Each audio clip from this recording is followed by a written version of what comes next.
Hello guys, for today's video ipapakita ko po sa inyo yung paggamit ng bow and arrow. So maganda po ito na sports, no? Archery. Ayan po yung partner ko, sinusubukan niya pong masapul yung target. Yan po, tinuturuan po kami ni ma'am.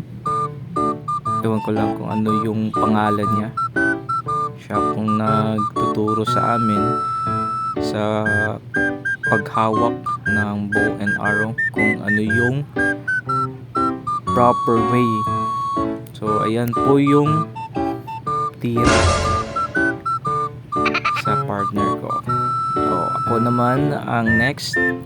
Yan po, talagang nakakangalay siya, tapos masakit sa braso dahil talagang persa yung gagamitin mo pag hila para matarget talaga yung bullseye.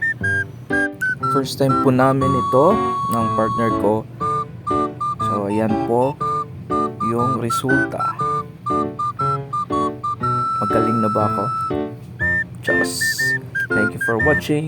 See you next time.